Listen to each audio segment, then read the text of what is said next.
반갑습니다. 10월 첫째 주 민들레교회 주일 예배 오신 모든 분들을 환영합니다. 우리 함께 바라보시면서 인사 나누시겠습니다. 잘 오셨습니다. 사랑하고 축복합니다. 네, 반갑습니다. 네, 몸이 불편하지 않으시다면 우리 그 자리에서 일어나셔서 우리 먼저 사도신경으로 신앙을 고백하겠습니다.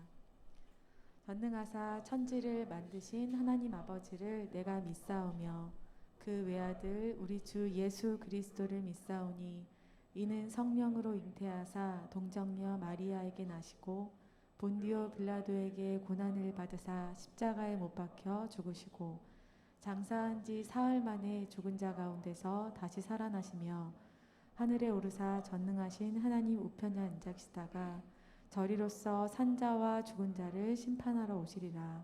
성령을 믿사오며 거룩한 공예와 성도가 서로 교통하는 것과 죄를 사하여 주시는 것과 몸이 다시 사는 것과 영원히 사는 것을 믿사옵나이다. 아멘.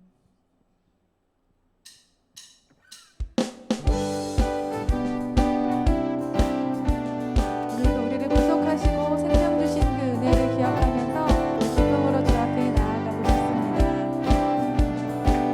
구주의 십자가 보혈로 구주의 십자가 보혈로 죄 씻음 받기를 원하네. 내 죄를 씻으신 주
대하는지 그 사랑 얼마나 크고 놀라운지 그 사랑 얼마나 나를 감격하게 하는지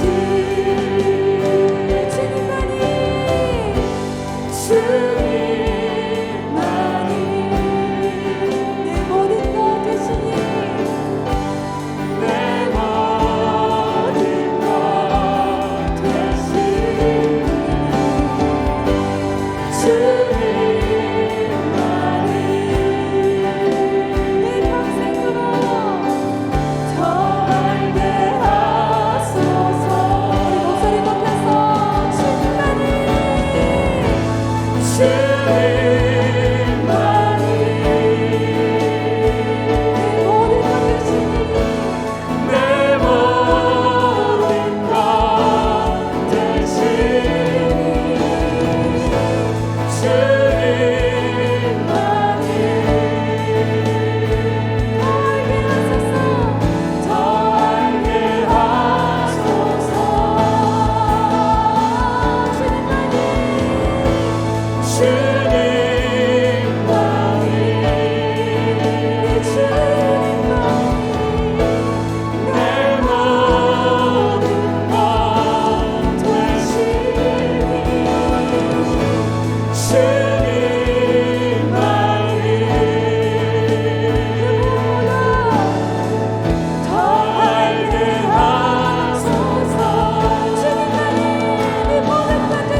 내 모든 것 되시니 주님만이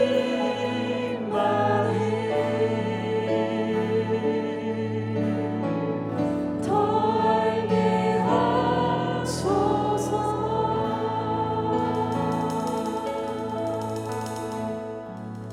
하나님 아버지, 우리 예배 가운데 주의 성령으로 기름 부으시고 주님 앞에 사모하는 마음으로 주님의 얼굴을 간절히 구하며 우리의 영혼이 주님을 예배할 수 있도록 이 시간 우리의 어떠함도 아닌 오직 예수 그리스도의 보혈만을 의지하고 우리를 위하여 십자가에 흘리신 그 피가 우리의 모든 죄를 씻었고 하나님 아버지와의 막힌 담을 허물었고 하나님 아버지를 두려움 없이 아버지라 부르며 나아갈 수 있게 하신 이 은혜를 의지하면서 오늘도 우리를 영접하시는 아버지, 우리 예배를 받으시기를 원하시는 아버지, 이 예배 가운데에 우리의 영혼을 솟게 하시고 주의 얼굴빛을 우리 마음에 비추어 주옵소서.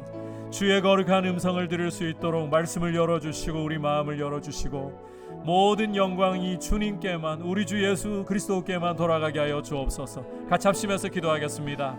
하나님 아버지, 감사를 드립니다. 우리를 가까이 예배의 자리로 불러주심을 감사합니다.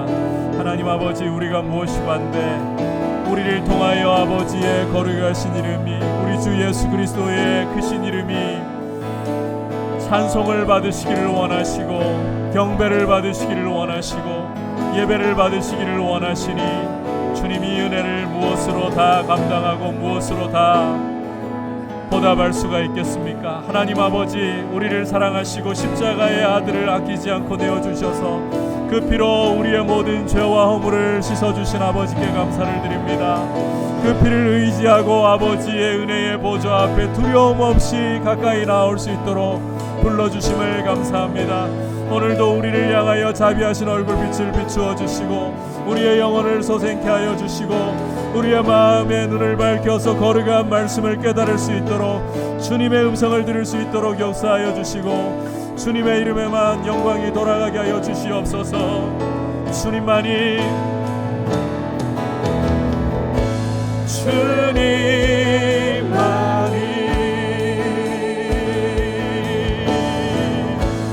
내 모든 것 되시니 주님만이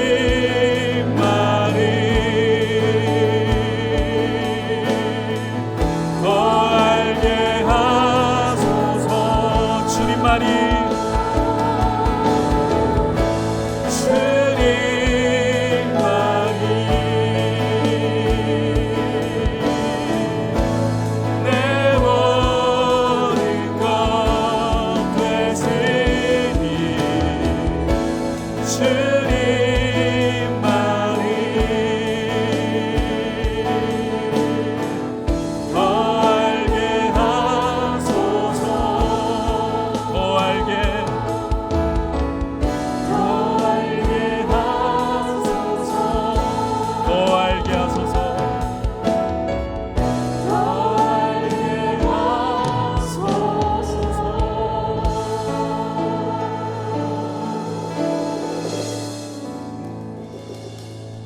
하나님 아버지, 우리를 예배의 자리로 불러주시고 우리를 통하여 아버지의 거룩하신 이름에 우리 주 예수 그리스도의 존귀하신 이름에 모든 영광과 찬송과 존귀를 예배를 드리게 하여 주심을 감사를 드립니다. 주님, 이 예배 가운데 성령님이 운행하시며 주의 백성 한 사람 한 사람 마음을 주님께서 새롭게 하시고 주의 보혈로 흠뻑 적셔 주시며 무엇보다 주의 얼굴빛을 비추어 우리 마음이 살아나게 하시고 주님의 이름만이 홀로 높임을 받으시는 시간이 되게 하여 주옵소서. 주님의 음성 듣기를 원합니다. 말씀하여 주옵소서. 예수님의 이름으로 기도드립니다. 아멘. 교회 소식 주보를 참고해 주시기를 바랍니다. 현행 거리두기가 코로나 확산세가 아직까지 가라앉지 않고 있기 때문에 2주 더 연장이 되었습니다. 계속해서 예배당에 출석할 수 있는 숫자가 예배당 좌석수의 20%까지입니다. 백신 접종을 하신 분들께서는 1차만 접종을 하셔도 개수에 포함되지 않습니다.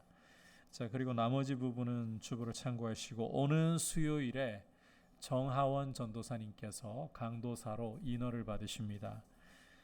북일교회에서 11시에 인허식이 있고요. 이 코로나 확산 때문에 참석을 하시고 싶어도 노회에서 총대들도 이번에는 최소한으로 참석해 달라고 요청이 왔습니다. 그래서 직계가족 외에는 참석할 수 없는 점을 여러분께서 양해하시고 개인적으로 많이 축하해 주시고 또 귀한 목회자로 세워져 갈 수 있도록 기도해 주시기를 바랍니다. 이제 주님 앞에 봉헌 드리도록 하겠습니다.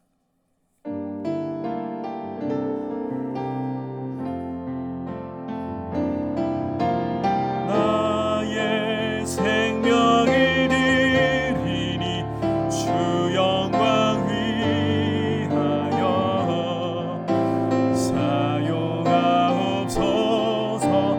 내가 살인 날 동안에 주를 찬양하며 기쁨의 제물 되리. 나를 받아주소서.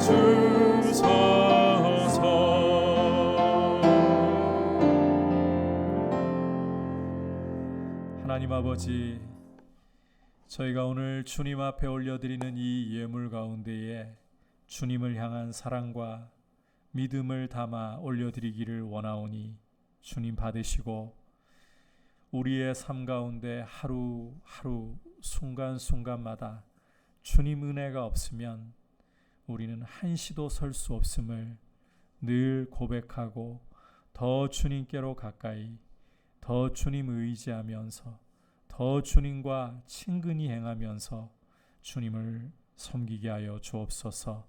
우리 삶 가운데 필요도 아시는 주님, 하늘의 영광 가운데 가정마다 필요를 공급하여 주시고 부족함이 없게 하여 주시고 주의 은혜 가운데 이 나라를 돌보셔서 코로나 확산세가 하루속히 진정되고 위드 코로나로 나아갈 수 있도록 주님 돌보아 주옵소서.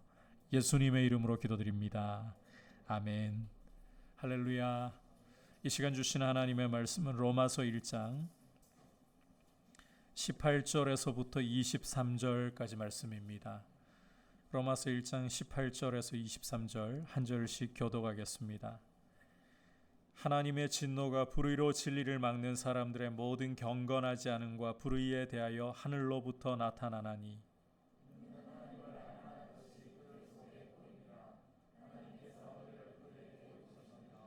창세로부터 그의 보이지 아니하는 것들 곧 그의 영원하신 능력과 신성이 그가 만드신 만물에 분명히 보여 알려졌나니 그러므로 그들이 핑계하지 못할지니라.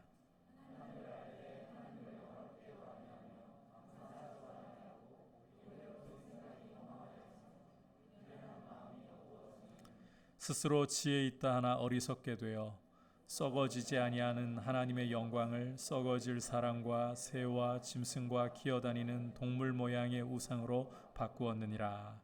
아멘. 옆에 분들과 인사 나누실까요? 사랑하고 축복합니다. 주님을 더욱 의지합시다.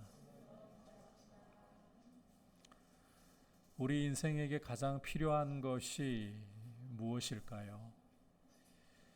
사람 따라서 각자 처한 상황 따라서 다르게 느낄 수 있을 것 같습니다. 이제 얼마 남지 않은 수능을 앞에 둔 수험생들에게는 좋은 성적을 받아서 원하는 대학에 입학하는 것, 청년들에게는 취업과 결혼의 문제, 그리고 상황에 따라서 돈이 필요하기도 하고 또 건강이 필요하기도 하고, 국가적으로 본다면 요즘과 같이 코로나가 진정되지 않고 계속 확산되는 상황에서는 하루속히 코로나가 제어되고 종식되는 것 같은 일들일 겁니다. 그러나 어떤 처지에 있든지 간에 우리 인생에게, 사람에게 가장 절실하고 가장 필요한 것은 바로 복음입니다. 예수님이 우리 죄를 위해 십자가에 보혈 흘려주신 이 복된 소식이야말로 우리 인생에게 그 어떤 것보다도 절실한 필요이다. 이 사실을 우리가 꼭 명심을 해야 합니다. 앞서 사도 바울은 내가 복음을 부끄러워하지 아니하노니 이 복음은 모든 믿는 자에게 구원을 주시는 하나님의 능력이 됨이라고 선포를 했습니다. 복음은 구원을 주시는 하나님의 능력입니다. 죄로부터, 하나님의 진노로부터 구원을 주시는 하나님의 능력이라는 거예요. 오늘부터는 이 복음의 필요성에 대해서, 왜 정말 복음이 필요한가, 죄와 하나님의 진노의 문제에 대해서 함께 여러분과 말씀을 살펴보려고 합니다. 자, 이제 18절을 다시 한번 보도록 하겠습니다. 같이 읽겠습니다. 시작. 하나님의 진노가 불의로 진리를 막는 사람들의 모든 경건하지 않음과 불의에 대하여 하늘로부터 나타나나니. 사람들에게, 우리 인생에게 복음이 필요한 근본적인 이유는 바로 하나님의 진노 때문입니다. 하나님의 진노가 말씀에서 보고 있듯이 하늘로부터 나타나고 있기 때문에. 헬라어 원문을 참고해서 보면 하나님의 진노는 단지 장래에 나타날 일이 아닙니다. 이미 나타났고 지금도 나타나고 있는 것입니다. 갑자기 하나님의 진노라니 이게 무슨 말인가요? 성경은 하나님이 사랑이시라고 말씀하지 않습니까? 물론 하나님은 사랑이십니다. 이 부분을 누구도 부정해서는 안 됩니다. 그러나 하나님의 사랑은 결코 무분별하거나 감정적이거나 맹목적이지 않습니다. 성경이 보여주는 하나님의 성품은 한마디로 거룩입니다. 이 거룩이라는 것은 두 가지 방향성을 가집니다. 공의와 사랑이라는 방향성을 가집니다. 자, 이 공의라는 것은 하나님이 죄를 심히 미워하시는 것을 말하는 거예요. 하나님이 죄를 얼마나 미워하시고 얼마나 혐오하시는지 그 증거가 바로 예수님의 십자가입니다. 하나님은 아들이라 할지라도 독생자라 할지라도 우리의 죄를 그 몸에 뒤집어 쓰셨을 때에, 그 몸에 짊어지셨을 때에 아들을 아끼지 않고 저주를 쏟아부어 십자가에서 죽이셨습니다. 그 정도로 하나님은 죄를 미워하시고 죄와 결코 함께 하실 수가 없습니다. 이게 바로 공의라는 것입니다. 하나님은 또한 사랑이십니다. 하나님은 죽을 자도 원수도 돌이켜 살기를 원하시는 분이에요. 그래서 하나님은 우리를 진토에 불과하고 죄인에 불과한 우리를 위해서 독생자를 아끼지 않고 십자가에 내어 놓으신 것입니다. 거룩함이라는 것은 이 공의와 사랑이 함께 서로 손을 잡고서 결코 어느 한쪽도 손상되지 않고 가는 것입니다. 공의로운 사랑, 그게 바로 하나님의 거룩하심을 표현하는 말이에요. 공의로운 사랑. 고린도전서 13장을 보시면 이 13장이 사랑장이라고 불리잖아요. 6절에서 사랑은 불의를 기뻐하지 아니하고 진리와 함께 기뻐한다. 사랑 자체가 사실은 그 속에 공의를 담고 있어야 됩니다. 하나님의 사랑은 바로 이런 공의를 훼손하지 않고 오히려 공의를 끌어안고 있는 사랑. 따라서 하나님의 진노라는 것은 그냥 들쭉날쭉한 감정을 따라서 무분별하게 쏟아지는 것이 아니라 그 대상이 18절을 다시 보시면 불의로 진리를 막는 사람들에게, 다시 말해 불의로서 진리를 억눌러 버리는 사람들에게 나타나는 것입니다. 특히 그들의 경건하지 않음과 불의에 대해서 하나님은 진노를 나타내시고 계시다. 자, 여기 이 경건하지 않음과 불의라는 표현을 우리가 좀 살펴볼 필요가 있습니다. 우선 이 경건하지 않음이라는 것은 헬라어로 아세베이아라고 하는데 하나님에 대해서 불경한 태도를 가리켜요. 하나님과의 관계를 거부하고 하나님이 어디 있느냐, 하나님이 살아계시다면 증거를 나타내 보아라, 그러면 내가 믿을게, 이렇게 오만하게 뻔뻔하게 하나님을 거부하고 하나님과의 관계를 깨뜨린 모습을 경건하지 않음이라고 표현하는 거예요. 이게 바로 인간이 가지고 있는 가장 근본적인 문제이고 우리 인간 문제의 뿌리에 해당합니다. 이어서 이 불이라는 것은 이 경건치 않음의 결과물이에요.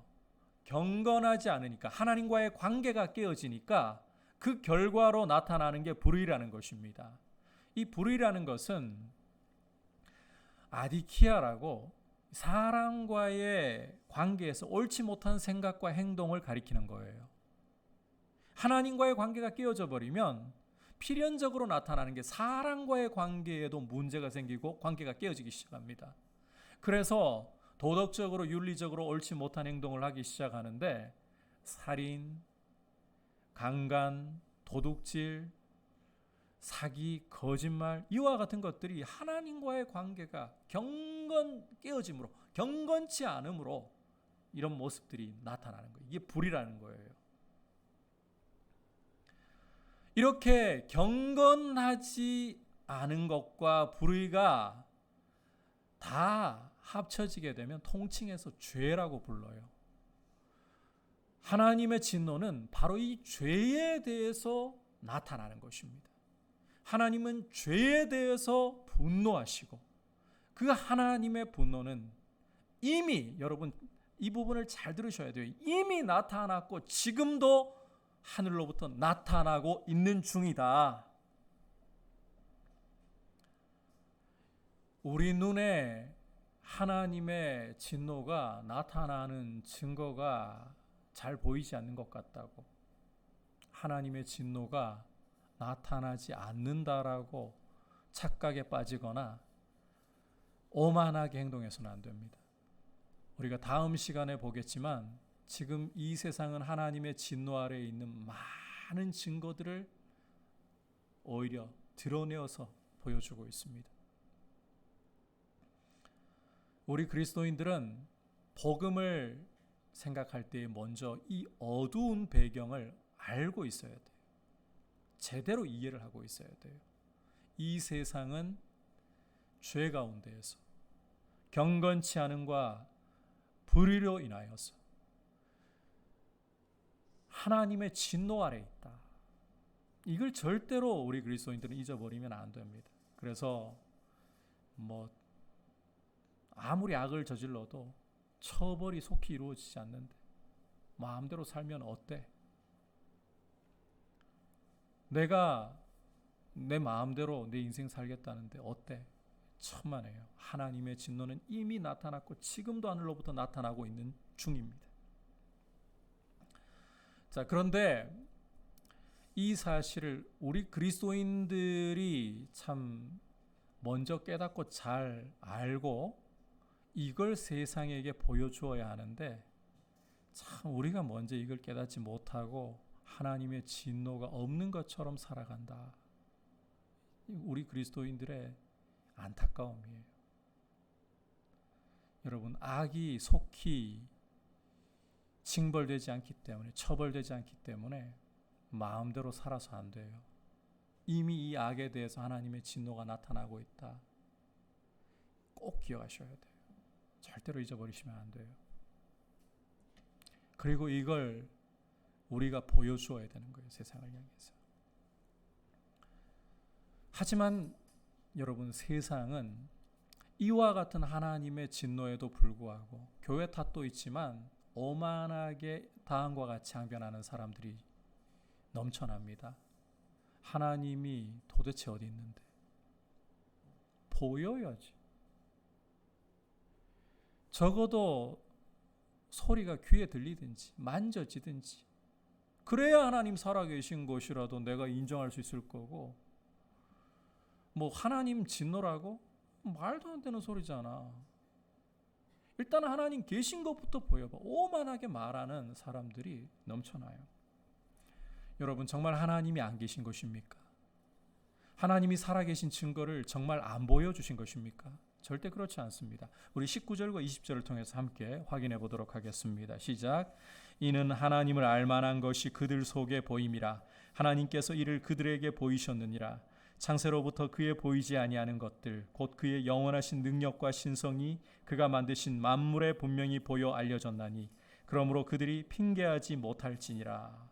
자, 함께 읽은 말씀을 보시면 하나님께서는 사람들이 당신을 알 수 있도록 충분한 증거를 나타내 보이셨다. 넘치도록 증거를 제시해 주셨다라고 말씀하고 있습니다.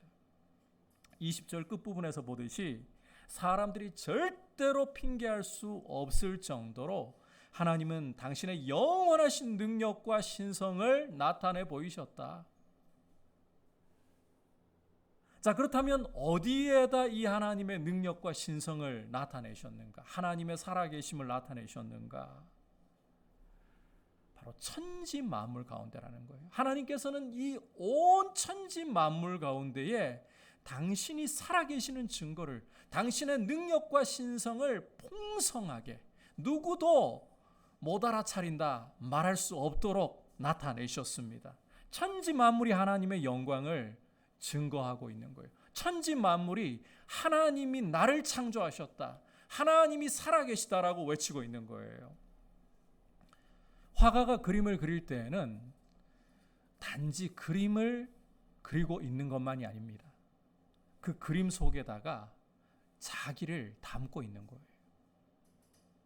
우리를 감동케 하는 아주 좋은 시를 읽을 때에 우리는 그저 좋은 운율의 좋은 표현만을 보고 있는 게 아니에요. 그 시 속에 담겨 있는 시인을 보는 거예요. 마찬가지로 이 온 천지 만물을 우리가 바라볼 때 우리는 이 만물을 지으신 하나님을 그 속에서 보고 있는 거예요. 이 만물 가운데 하나님의 영광과 능력이 담겨 있는 것을 보고 있는 거예요. 여러분, 우리 위에 펼쳐져 있는 저 하늘이, 아침이면 어김없이 떠오르는 저 태양이, 그리고 때가 되면 찾아오는 이 계절의 변화가, 심지어 길가에 피어있는 풀 한 폭이, 떨어지는 낙엽 하나까지도 하나님이 살아계시고 하나님이 나를 창조하셨다, 이렇게 외치고 있습니다. 비록 귀에 소리가 들리지 않아도, 언어가 없어도 하나님이 나를 지으셨고 하나님이 살아계시다 외치고 있습니다. 시편 19편에서 다윗이 어떻게 노래하고 있는가, 우리 함께 말씀을 보도록 할까요? 시편 19편 1절에서부터 4절 같이 읽어보겠습니다. 시작. 하늘이 하나님의 영광을 선포하고 궁창이 그의 손으로 하신 일을 나타내는도다. 날은 날에게 말하고 밤은 밤에게 지식을 전하니 언어도 없고 말씀도 없으며 들리는 소리도 없으나 그의 소리가 온 땅에 통하고 그의 말씀이 세상 끝까지 이르도다. 자, 다윗은 비록 언어가 없지만, 말소리가 따로 들리지 않지만 저 하늘이 하나님의 영광을 선포하고 있다. 저 날과 날이 서로에게, 밤과 밤이 서로에게 하나님 살아계심을 증거하고 있다, 이렇게 노래를 하고 있는 거예요. 이것은 비단 다윗만의 이야기가 아닙니다. 우리 주님께서도 만물을 바라보실 때에 예를 드셨잖아요. 공중에 나는 새 한 마리도 누가복음에 보시면 부정한 날짐승인 까마귀를 말씀하시거든요. 저 부정한 까마귀 한 마리도 그냥 까마귀 한 마리로 보시는 게 아니라 이 까마귀를 먹이시는 하나님 아버지의 돌보심으로써, 그 증거로서 보셨고, 오늘 피었다가 내일이면 아궁이에 던져질 저 들풀도 그냥 들풀 하나로 보시는 것이 아니라 아버지께서 솔로몬의 모든 영광으로 입은 것보다 더 낫게 입히시는 그 증거로서 보셨고, 만물 가운데 하나님의 손길을, 하나님의 영광을 보셨습니다. 이렇게 천지 만물이 하나님이 살아계신 것을 보여주고 있어요. 비록 소리가 없어도 일제히 외치고 있습니다. 하나님은 살아계시고 하나님이 나를 창조하셨다. 무엇보다도 우리 자신이 하나님이 살아계시고 하나님이 우리를 지으신 것에 가장 확실한 증거입니다. 우리는 비록 타락했을지라도 존귀하신 하나님의 형상을 따라 지음받은 사람들이에요. 여러분은 인간이 원숭이에서 진화했다, 이런 이야기를 어떻게 생각하십니까? 이게 정말 논리적으로 타당하고 납득이 된다고 생각하십니까? 오히려 우리 인간이 하나님의 형상을 따라 지음을 받았다, 이게 더 납득되는 일 아닙니까? 그런데 사람들은, 그것도 자기의 지식을 자랑하고 지혜를 자랑하는 사람들은 인간이 진화했다라고 계속해서 노래를 부르고 있어요. 코로나가 터지면서 재발견된 분 중에 한 분이 제러드 다이아몬드라는 분이죠. 총균쇠라는 책을 쓰신 아주 유명한 분인데, 이분과 또 그 젊은이들 사이에서 굉장히 그 유행을 남겼던 유발 하랄이라는 유대인이에요. 이 사람은 이런 유명한 학자들은 전부 진화론자들입니다. 그렇게 공부를 많이 하고 그렇게 세상의 흐름을 잘 분석하고 똑똑하다고 하는 이들이 진화론자들이에요. 조금 다른 진화론자들과는 다를 뿐이에요. 원래 인류는 아프리카에서 출발했고 이 사피엔스뿐만 아니라 네안데르탈린, 오스트랄로피테쿠스 뭐 이런 종들이 함께 공존하다가 나머지는 죽고 사라지고 사피엔스만 농업혁명을 통해 공업혁명, 산업혁명을 통해 뭐 이렇게 발전해 왔다 이렇게 주장하는. 여러분 왜 이렇게 많은 공부를 하고 사람들에게 영향을 끼치면서도 인간이 하나님의 형상이라는 이 정말 논리적이고 타당한 결론은 버린 채 원숭이로부터 진화했다, 원숭이에 가까운 존재에 불과하다, 이런 어리석고 천박한 논리를 펴는 걸까요? 우리가 이 부분은 뒤에서 보겠습니다만 하나님을 떠나버리게 되고 하나님을 거부하면 인간은 천해지게 되어 있어요. 스스로를 천하게 만들어버려요.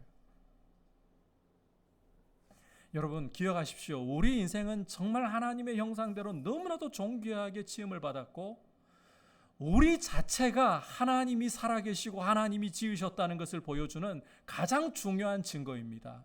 그리고 우리 인생 안에는, 우리 사람 속에는 그 증거가 들어있어요.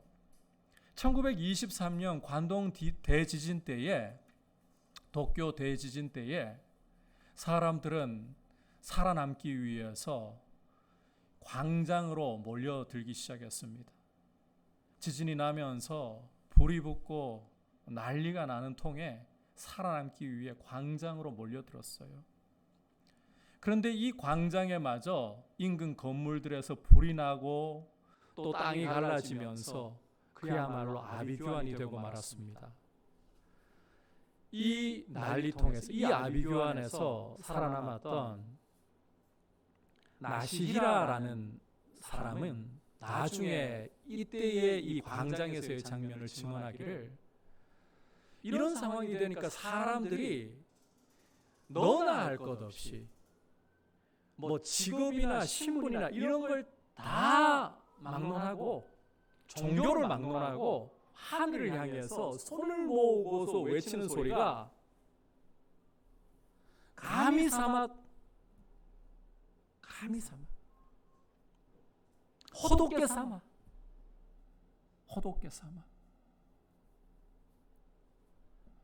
하나님, 부처님을 외치더라는 거예요. 하늘을 향해서 누구도 권력을 달라고, 재물을 달라고 외치는 이가 없고 자기가 믿는 신을 향해 부르짖으면서 살려달라고. 여러분 이게 뭘 보여주는 것입니까? 인간이 가장 절박한 상황에 들어가게 되니까 살아계신 하나님을 몰라도요, 다른 신을 믿어도 그 마음속에 신이 존재한다는 것을 드러낼 수밖에 없다는 거예요. 이걸 신의식이라고 부를 수 있는 것인데, 이런 신의식을 드러내더라는 거예요. 예수를 믿지 않는 사람들은 하나님을 모르니까, 하나님과 관계가 깨어져 있으니까 다른 신을 부를 뿐. 신의식이라는 게, 하나님이 우리 인간을 창조하실 때에 하나님 형상으로 지으시면서 하나님 없이는 채울 수 없는 공간을 두신 거예요. 그게 인간이 절체절명의 위기에 빠질 때 드러나는 것이죠. 그래서 절대 인간은 하나님을 모른다, 하나님 살아계신 증거가 없다라고 핑계할 수가 없어요. 아니, 인간은 오히려 이 사실을 억누르고 있을 뿐입니다. 불의로 진리를 억누르고 있을 뿐인 거예요. 하나님이 살아계신 것을 싫어하고 하나님과 관계가 깨어져 있으니까, 하나님을 몰아내었으니까 하나님이라는 존재를 부정하고 싶어서 불의로 아예 이 하나님 살아계신 사실을 억눌러 버릴 뿐인 거예요. 이걸 잘 보여주는 게 창조론에 대한 태도예요. 여러분, 사람들은 이상하게 참 창조론을 이야기하면 싫어합니다. 덮어놓고 싫어해요. 그런데 진화론을 이야기할 때에는 또 이상할이 많지. 좋아해요. 왜 그런 걸까요? 공정하게 한다면 창조론을 제대로 들어보고 진화론을 제대로 들어보고 그 가운데에서 판단을 내려야 되는 거 아닙니까? 그런데 안 그래요. 세상은 창조론은 그냥 덮어놓고 싫어하고 진화론은 그냥 과학적이라는, 학자들도 이 오류가 많다고 하는 이 진화론을 과학적이라고 받아들여요. 이게 뭘 보여줍니까? 인간이 하나님을 싫어하고 불의로서 진리를 억눌러 버린다는 거예요. 고의로 억눌러 버린다는 거예요. 하나님을 몰아내고 싶으니까. 하나님의 진노는 바로 이와 같은 하나님이 살아계신 증거를 보이심에도 불구하고 불의로서 진리를 억눌러 버리는, 하나님의 존재를 부정해 버리려는 이 세상의 불경건함과 불의에 대해 나타나고 있다. 자, 그렇다면 이제 이렇게 불의로 진리를 억눌러 버리는 사람들이 과연 어떤 모습으로 추락을 하게 되는가? 21절부터 23절까지 함께 읽어보도록 하겠습니다. 시작. 하나님을 알되 하나님을 영화롭게도 아니하며 감사하지도 아니하고 오히려 그 생각이 허망하여지며 미련한 마음이 어두워졌나니 스스로 지혜 있다 하나 어리석게 되어 썩어지지 아니하는 하나님의 영광을 썩어질 사람과 새와 짐승과 기어다니는 동물 모양의 우상으로 바꾸었느니라. 자, 사도 바울은 우리 인생이 하나님을 거부하고 불의로서 진리를 억눌러 버릴 때, 하나님의 존재를 아예 인생에서 몰아내 버리려고 할 때 생각이 허망해지고 마음이 어두워지게 되었다. 하나님을 거부하면 인생의 마음은 어두움이 찾아옵니다. 이렇게 인생의 어둠이 드리워지면 그 다음에 나타나는 것은 어리석음이에요. 이 어두움을 통해서 지혜가 사라지고 무지함이, 어리석음이 찾아온다는 거예요. 그러니까 여러분, 사람이 썩어지지 않을 영원한 하나님의 영광을 썩어질 사람과 금수와 버러지의 형상으로 바꾸어버리는 이런 헛된 짓을 저지르는 것 아닙니까? 우상숭배라는 것은 사람의 총명이 사라져버리고 사람이 어리석어졌다는 것을 잘 보여주는 어떤 것보다도 중요한 증거물입니다. 여러분, 우상이라는 것은 사람의 손이 만들어낸 그냥 사람의 작품일 뿐인 거예요.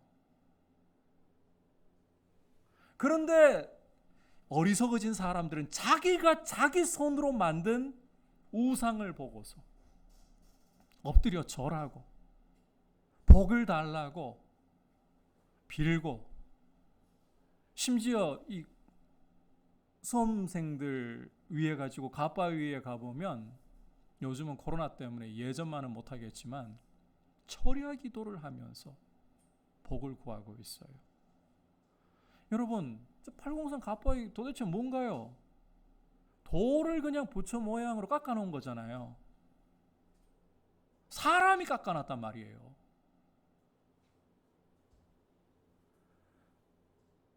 그리고 이 우상이라는 것은 입이 있어 본들 말을 할 수가 있습니까? 손과 발이 있은들 움직일 수가 있습니까? 그런데 이와 같은 허망한 것에게 엎드려 절하면서 복을 달라고 인생을 걸고 있어요. 이게 어리석어진 게 아니면 도대체 뭐란 말입니까? 부족도 마찬가지입니다. 여러분, 예수를 믿지 않으면 간혹 예수 믿는다고 하는 사람들 중에도 이런 일들이 있는데, 점집 찾아가가지고 누런 종이에다가 그 닭피로 이 부적 써가지고 그거 집에 가져와가지고 붙여놓잖아요. 겁나가지고 떼지도 못해요. 이걸 부적을 함부로 뗐다가는 무슨 큰 사고라도 당할까봐. 이게 다 사탄이 주는 두려움이죠. 여러분, 부적 뗀다고 무슨 일 벌어집니까? 아무 일 안 일어나요. 사탄도 하나님의 주권과 통치 아래에 있고, 하나님이 허락하지 않으시면 사탄은 우리의 머리카락 하나 함부로 건들지도 못하고 입도 함부로 못 열어요. 욥기가 그걸 잘 보여주고 있잖아요. 이런 부적이라는 종이 쪼가리에 사람들은 거액의 돈을 써가면서 자기 인생을 걸고 있어요. 종이 조각 하나에. 이게 어리석어진 게 아니면 무슨 말이란 말입니까? 이 신문에 오늘의 운세라든지 타로 점을 보는 것도 마찬가지입니다. 여러분, 그 운세를 실어 놓는 사람이나 타로 점을 보는 사람들이 자기 한 치 앞도 내다보지 못하는 사람들입니다. 그런 사람들에게 도대체 왜 우리의 인생을 맡기고 우리의 인생이 어떠할지를 묻는단 말입니까? 어리석어졌기 때문에 그런 데다가 돈을 쓰고 그런 데다가 인생을 자꾸만 던지는 거예요. 이게 과연 지혜인가요? 어리석어진 것이지. 세상은 스스로 지혜롭다 하지만 이렇게 어리석어져 버린 거예요. 자, 하지만 어떤 분들은 이렇게 반박할지도 모르겠어요. 하지만 목사님, 첨단 과학과 기술을 보십시오. 종교적으로나 영적으로는 그렇게 어리석어졌을지 몰라도 첨단 과학과 기술을 보시면 4차 산업혁명 상황을 보시면 이 AI라는 것이 이제는 사람 대신에 시도 쓰고 작곡도 하고 많은 분야를 사람을 대체해버리고 요즘에는 그 스캔들 나는 연예인들보다 그 인공지능 모델들이 등장하기 시작하죠. 인공지능으로 그 만들어낸 로지라는 모델, 스캔들 날 것도 없고 계약 파기할 것도 없고, 이게 인간의 과학과 기술인데 사람이 무지하고 어리석다고요? 그런데 여러분, 아무리 첨단 과학이 아예 우주를 개척해서 우주를 발전시킬 개발할 정도로까지 간다 해도요, 어리석음 속에 있어요. 왜 그런가? 우리 인간의 이 문명 속에는, 과학과 기술 속에는 죽음이 같이 담겨 있기 때문입니다. 과학과 기술을 발전시키는 목적은 사람들이 보다 편리한 삶을 살고자 하는 목적입니다. 이걸 성경적인 용어로 바꾸자면 풍성한 삶을 살기 위한 것이다라는 거예요. 그런데 여러분, 보다 풍성한 삶을 살기 위해 만든 자동차, 굉장히 편리하게 먼 거리도 이동할 수 있잖아요. 하지만 이 자동차로 인해서 사고로 죽는 사람들이 얼마나 많습니까? 요즘에는 이 환경오염의 문제 때문에 오래된 화물차 생생할 때 폐차하면 지원금도 준다 하더라고요. 초고속 인터넷으로 우리는 굉장히 많은 정보에 쉽게 접근할 수 있게 되었습니다. 굳이 어떤 전문 분야를 따로 대학원에서 공부하지 않아도 일정 수준까지는 이제 그냥 앉은 자리에서 인터넷으로 검색을 해가지고 구글링을 해가지고 습득할 수 있는 수준까지도 이르렀어요. 그런데 여러분, 이 편리해지고 많은 지식을 주는 이 인터넷이라는 정보의 바다가 과연 편리하기만 하고 유익하기만 합니까? 아니요. 이것 때문에 게임 중독에 빠지는 거예요. 이것 때문에 음란물에 빠지게 되는 거예요. 이것 때문에 사생활 보호가 이루어지지 않고 피어싱을 당하는 일들이 발생하게 되는 거예요. 피어싱이 아니고 뚫는 걸 이야기했네요. 죄송합니다. 인간의 이 과학과 기술, 인간의 지혜가 만들어내는 과학과 기술, 이 편리함 속에는 여러분, 죽음이라는 요소가 이렇게 같이 들어가 있습니다. 진정한 지혜는, 하늘로부터 오는 지혜는 살리는 것이에요.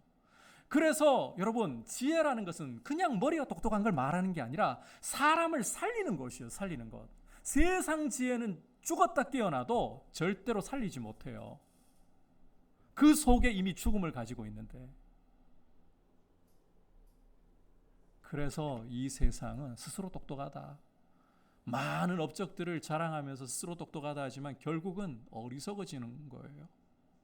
이미 어리석어졌어요. 생명이 어디에 있는지를 모르고 생명길도 알지 못하고. 이렇게 문제는 하나님과의 관계가 깨어짐으로 경건치 않으니까 그 다음에는 불의로 온갖 죄를 저지르고 아예 하나님 살아계신 것을 억눌러 버리는, 이렇게 가는 이 모습이라는 거예요. 이러한 모습에 대해서 하나님의 진노는 하늘로부터 나타나고 있다. 앞으로가 아니라 이미 나타났고 지금도 나타나고 있는 중이다. 여러분, 우리 그리스도인들은 이걸 정말 제대로 봐야 합니다. 우리가 일상을 살아가면서 이 하나님의 진노에 대해서 요즘 교회들이 사실 너무 생각 없이 살아가고 있어요. 하나님의 진노가 나타나는 증거들에 대해서 너무 생각 없이 살아가고 있어요. 이 진노의 증거에 대해서는 다음 시간에 우리가 좀 더 구체적으로 살펴보아야 될 부분이고, 오늘은 이 부분부터 좀 생각을 했으면 좋겠어요. 이 하나님의 진노가 나타나고 있다.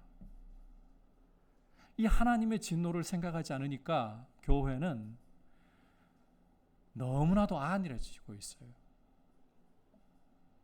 교회는 복음을 자랑스럽게 생각하지 않아요.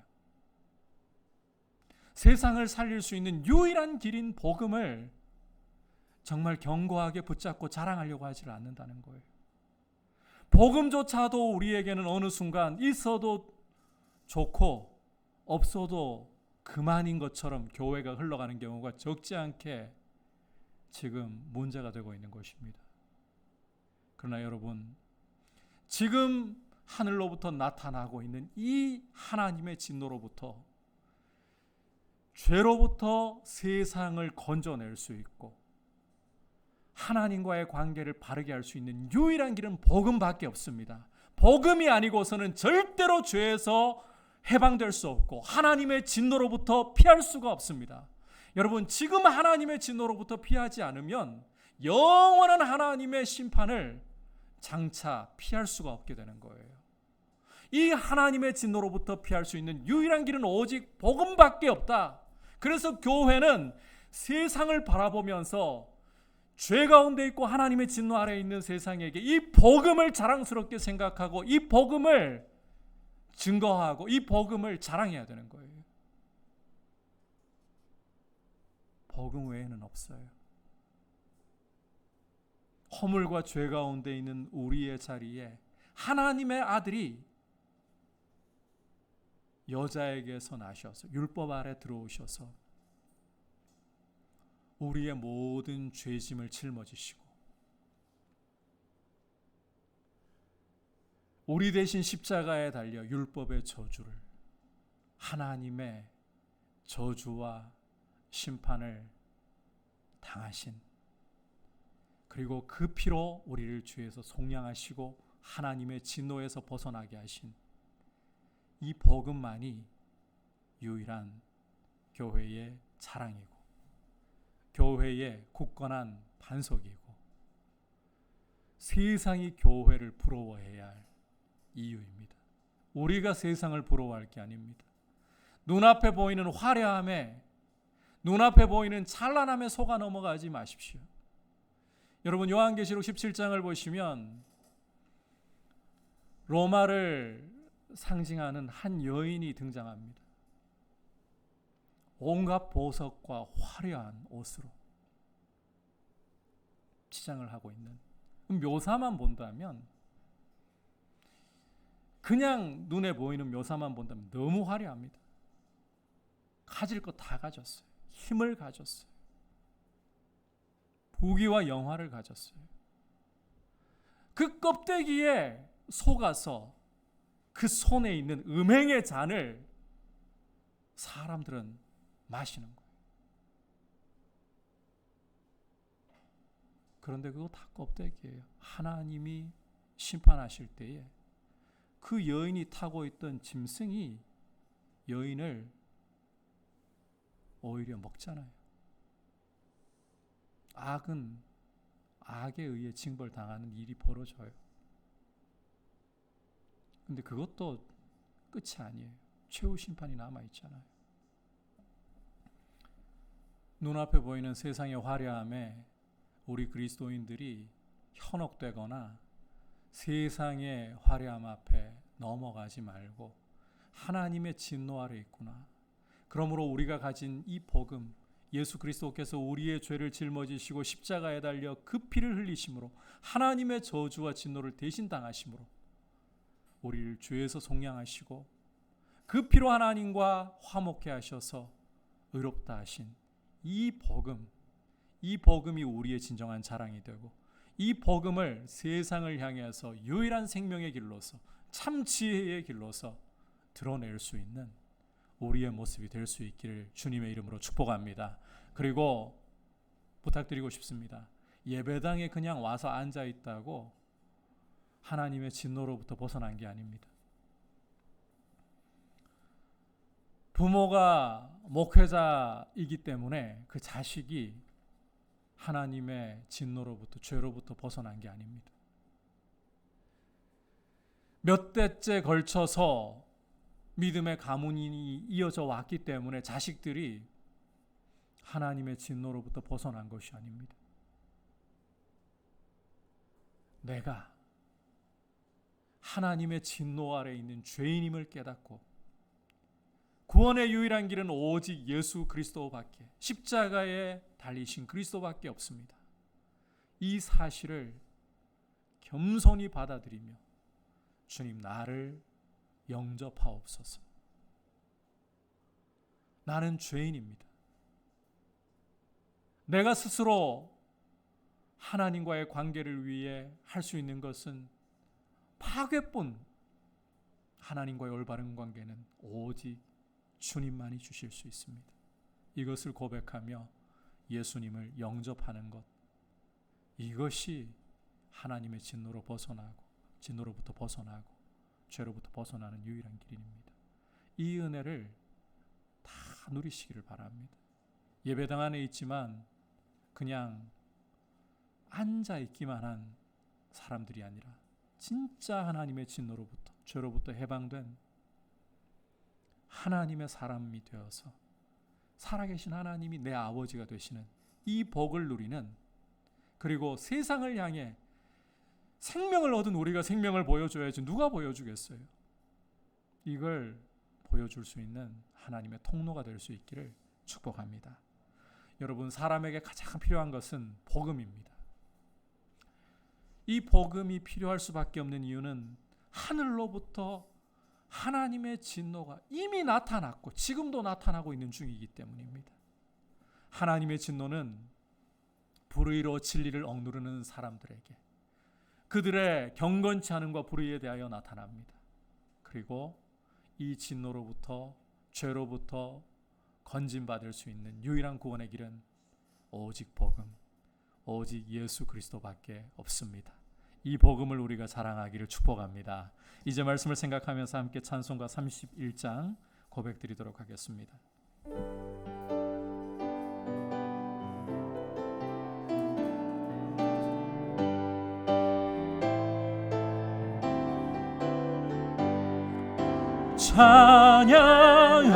찬양하라 복되신 구세주 예수, 백성들아 사랑을 전하세. 경배하라 하늘의 천군과 천사, 주님 앞에 영광을 돌리세. 목자같이 우리를 지키시고 정일 품에 늘 안아주시니, 찬양하라 높으신 권세를 찬양 영원히 드리세. 찬양하라 복되신 구세주 예수, 우리 대신 죽임을 당했네. 구주 예수 영원한 구원의 소망, 경배하며 겸손히 절하세. 찬양하라 우리 죄 지신 예수, 그의 사랑 한없이 크셔라. 찬양하라 높으신 권세를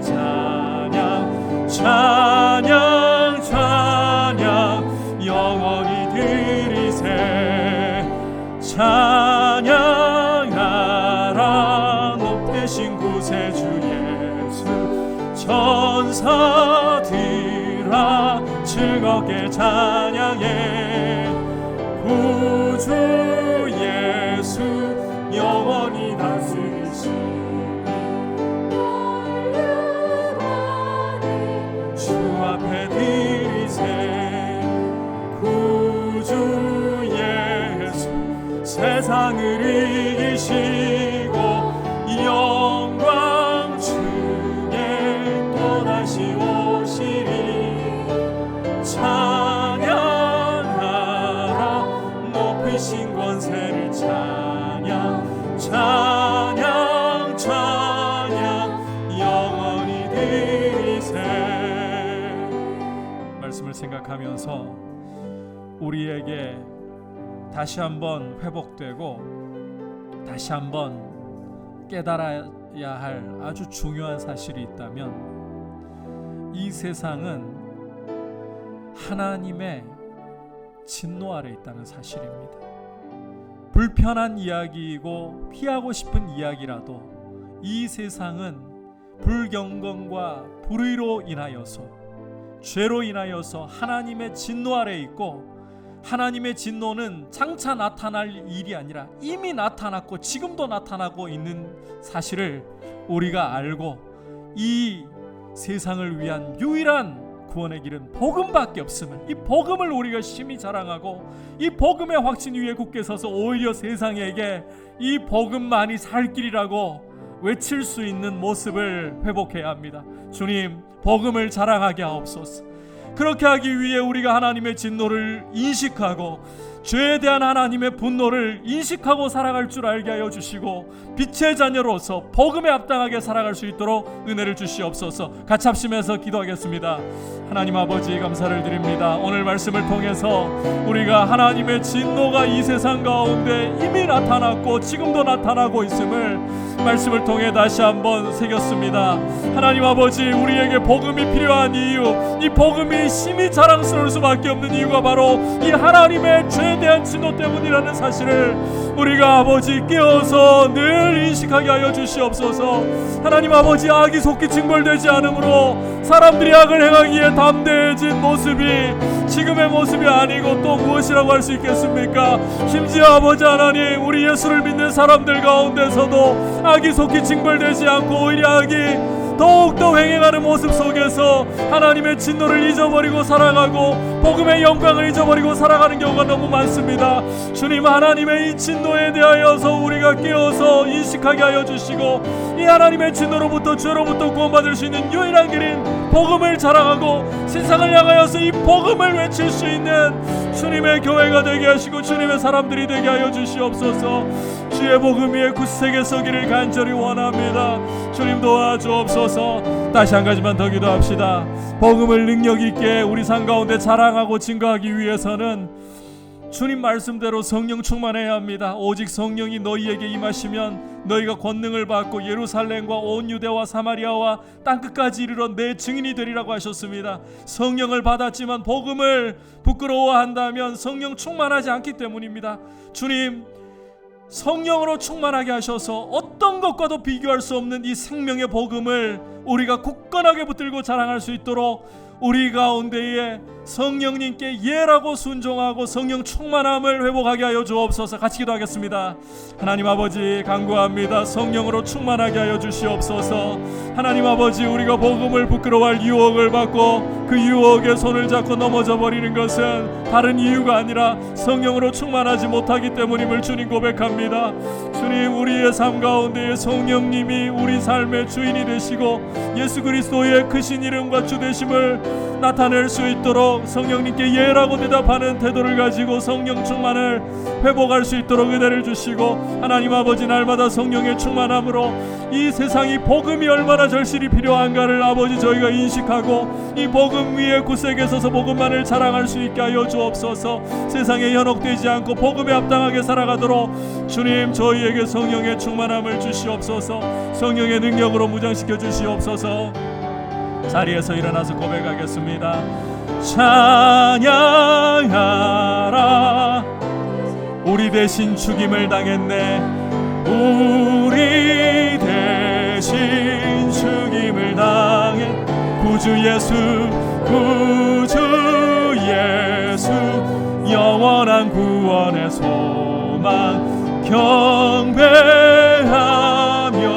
겸손히 절하세 찬양하라 찬양하라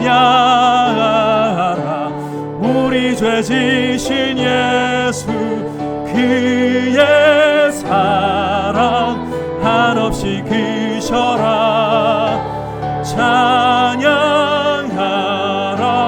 높으신 권세를 찬양 찬양 찬양 영원히 드리세. 하나님 아버지, 이 세상이 하나님의 진노 아래에 있고 이 진노로부터 그리고 이 하나님의 진노를 촉발하는 경건치 않음과 불의로부터 구원받을 수 있는 유일한 길이 복음밖에 없음을 아버지 저희가 굳세게 붙들고 주님 우리의 눈을 뜨게 하셔서 악이 속기 징벌이 이루어지지 않음으로 인하여서 정말 하나님의 진노와 심판이 나타나고 있는 것인가?